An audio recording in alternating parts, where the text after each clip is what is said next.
Between likes and anxiety, the mental effects of digital dependency. Have you noticed how many times you check your phone each day? 110, 150 times? And when that notification arrives, that feeling of urgency to check immediately. Studies show that 46% of Americans can't imagine their lives without smartphones. But what happens when this constant connection begins to reprogram our brain? Today, I'll reveal what neuroscientists have discovered about what happens in your mind every time you swipe to refresh your feed, and why some people can use technology without suffering, while others develop paralyzing anxiety. Digital technology has revolutionized our way of living. Think about how difficult it was to do research before Google, stay in touch with distant friends before social media, or simply find your way to a new restaurant without navigation apps. We literally have the world in the palm of our hands. Dr. Andrew Przybylski from Oxford University discovered that moderate use of technology can even improve mental well-being in teenagers, providing meaningful social connections and a sense of belonging. Many users report that platforms like Instagram and TikTok have helped them find supportive communities for mental health issues, rare conditions, or niche interests that would be impossible to discover in their cities. A 2022 Stanford University study demonstrated that meaningful online interactions can release oxytocin, the same hormone associated with in-person human bonds. Digital tools have also democratized access to quality information and education. But what about when this healthy relationship with technology transforms into something darker? Dr. Anna Lembke, head of addiction medicine at Stanford and author of Dopamine Nation, warns that we're facing a silent epidemic. The mechanism is fascinating and disturbing. Each notification, each like, each new recommended video activates the same reward circuit in the brain as substances like cocaine. The crucial difference? We have access 24 hours a day, 7 days a week, in our pockets. Have you ever felt that anxiety when you forget your phone at home? Or perhaps you've interrupted a face-to-face conversation to check a notification. These are signs that your brain might be developing a dependency. An alarming study from the University of California showed that just the presence of a smartphone, even when turned off, reduces available cognitive capacity. It's as if part of our brain is constantly monitoring the possibility of checking the device. Children and teenagers are particularly vulnerable. The developing brain doesn't yet have fully formed impulse control. Dr. Jean Twenge, psychologist and author, has documented a disturbing increase in depression and suicide rates among teenagers since 2012, precisely when smartphones reached market saturation.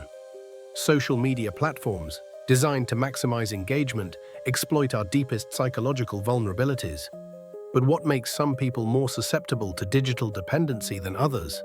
Neuroscientists from the University of Michigan identified that individuals with certain genetic polymorphisms related to dopamine receptors are more likely to develop compulsive behaviors with technology.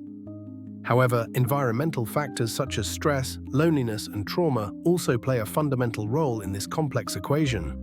The attention economy is at the center of this issue.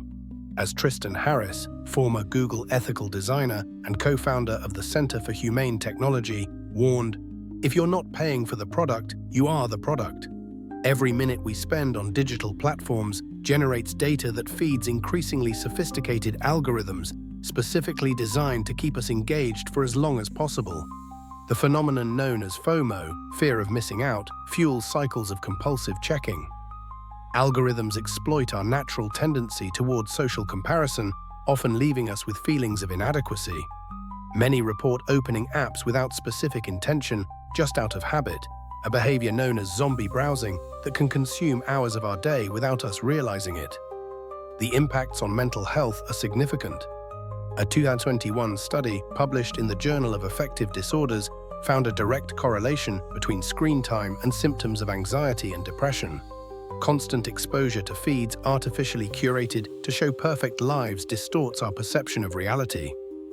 What we see is a highly edited version of others' lives, while we experience the complete and imperfect version of our own. Neurologically, digital dependency alters brain structure. Researchers at the Seoul Institute of Medicine documented reduction in gray matter in regions associated with self-control and decision-making in individuals with problematic smartphone use. The fragmented attention resulting from constant digital multitasking compromises our capacity for deep concentration, essential for meaningful learning and creative problem-solving. The sleep cycle also suffers serious disturbances. The blue light emitted by screens suppresses melatonin production, an essential hormone for healthy sleep.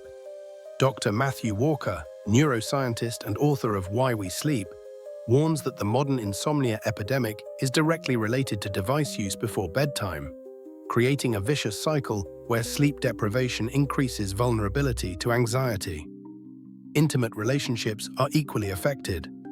Phubbing, the act of ignoring someone to pay attention to your phone, is linked to reduced marital and family satisfaction. Children report feelings of rejection when parents prioritize devices during interactions. MIT psychologist Sherry Turkle warns that we're sacrificing conversations for connections, substituting quality for quantity in our social interactions. But there is hope and paths toward a healthier relationship with technology. Neuroscientists at Stanford University have developed mindfulness-based techniques specifically to combat the neurological patterns of digital dependency. The first step is always awareness. Monitoring how much time we actually spend on devices often surprises even the most moderate users. Establishing intentional boundaries is fundamental. Disabling non-essential notifications can dramatically reduce attention fragmentation. Creating technology-free zones at home, especially bedrooms and dining areas, preserves spaces for authentic connection. Digital fasting experiments of 24 to 48 hours have shown promising results in clinical studies for resetting neurological patterns of dependency. The approach known as behavioral abstinence doesn't advocate completely abandoning technology, but rather establishing a conscious relationship with it. Ask yourself, is this technology serving me or am I serving it? Am I actively using or being passively used? Neuroscientist Adam Gazzaley suggests replacing the term technology addiction with digital reward dysregulation, emphasizing that the problem isn't technology itself, but our unbalanced relationship with it. Parents face unique challenges in the digital era. The American Academy of Pediatrics recommends strict age-based screen time limits and active supervision of consumed content. More important than rigid rules, however, is modeling healthy behaviors. Children learn more by example than instruction. Progressive schools are implementing digital literacy programs that teach not just how to use technology, but when not to use it. Technology companies are beginning to respond to public pressure. Apple and Google have introduced usage time monitoring tools and scheduled breaks. However, critics argue these measures are insufficient as long as the fundamental business model continues to prioritize engagement over well-being. Some experts advocate for government regulation similar to the tobacco industry, recognizing social apps as potentially addictive products. The COVID-19 pandemic further complicated our relationship with digital technology. While online connectivity literally saved lives and economies, it also intensified problematic patterns for many. Preliminary research suggests a 40% increase in average screen time during isolation periods, with residual effects persisting even after returning to normalcy. The future of our collective mental health may depend on finding sustainable balance with technology.